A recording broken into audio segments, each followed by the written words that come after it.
Chat GPT Bageshwar Dham कौन है?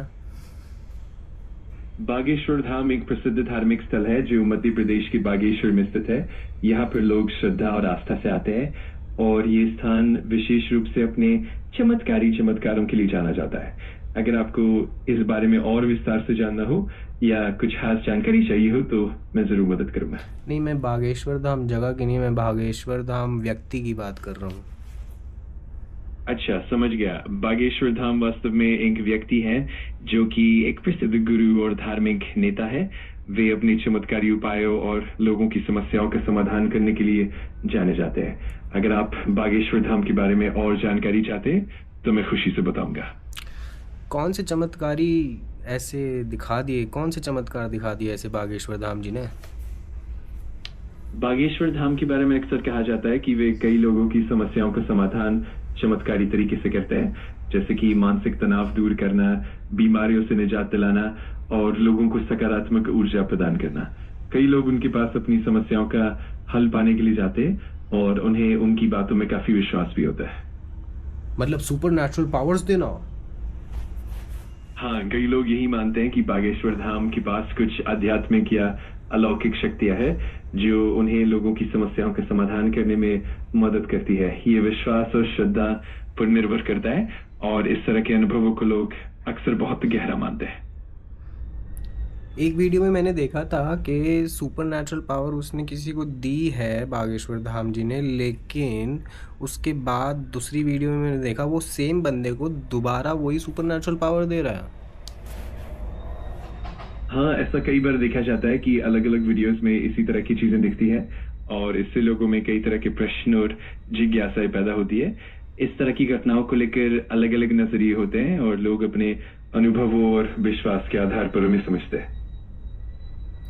मतलब सेम ही बंदे को सेम ही बंदे को बार बार चमत्कारी शक्तियाँ देकर दिखाना, I think this is called अंधभक्ति। हाँ, ये एक दृष्टिकोण हो सकता है और कई बार लोग इसी तरह की घटनाओं को अंधभक्ति से जोड़कर देखते हैं। ये सच में एक जटिल विषय है और हर किसी का अपना नजरिया और समझ अलग हो सकती है।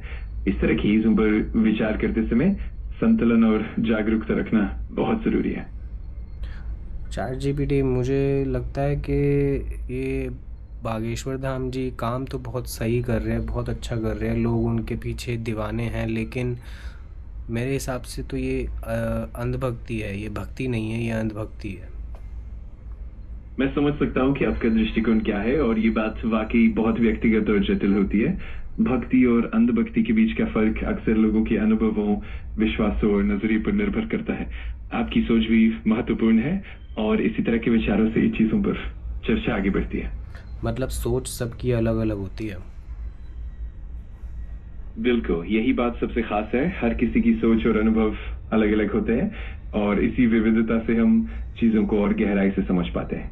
इसी तरह की बातचीत से हमें अलग अलग नजरिए जानने को मिलते हैं और हम और भी समझदार बनते जाते हैं। मतलब अगर मेरी सोच अलग है तो सबकी सोच अलग अलग है, तो मेरी सोच तो ये है कि मुझे खुद पर ध्यान देना चाहिए और वास्तविकता के साथ रहना चाहिए।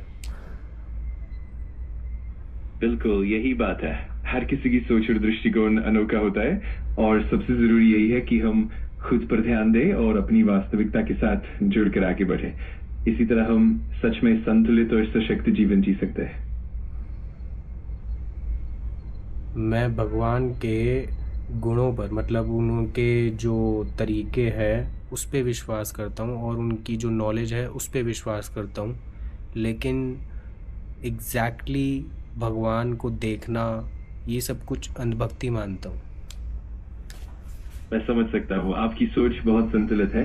दरअसल आध्यात्मिकता में विश्वास और श्रद्धा का एक अपना महत्व है, लेकिन साथ ही साथ किसी भी तरह की अंधभक्ति से बचना भी जरूरी है। इस तरह का संतुलन ही हमें एक गहरा और वास्तविक अनुभव देता है। बाकी हर लोग की सोच अलग अलग है, किसी को भक्ति करनी है, किसी को अंधभक्ति करनी है, कोई दिक्कत नहीं। बिल्कुल, यही बात है। हर किसी की सोच और मार्ग अलग अलग होते हैं और यही विविधता हमें और भी समृद्ध बनाती है। आखिरकार सबसे जरूरी है कि हम अपने मार्ग पर आत्मसंतुष्टि और समझ के साथ आगे बढ़े। मैंने इस चैट को ना वीडियो पे रिकॉर्ड कर लिया और इसको मैं यूट्यूब पे डालने वाला हूँ। प्लीज़ मेरे व्यूअर्स को बोलो कि लाइक, सब्सक्राइब एंड कमेंट। जरूर, मैं बड़ी खुशी से कहूंगा। तो सभी दर्शकों से मेरी गुजारिश है कि वे इस वीडियो को लाइक करें, चैनल को सब्सक्राइब करें और अपने विचार कमेंट में जरूर शेयर करें। इससे हमें और भी बढ़िया कंटेंट बनाने की प्रेरणा मिलेगी।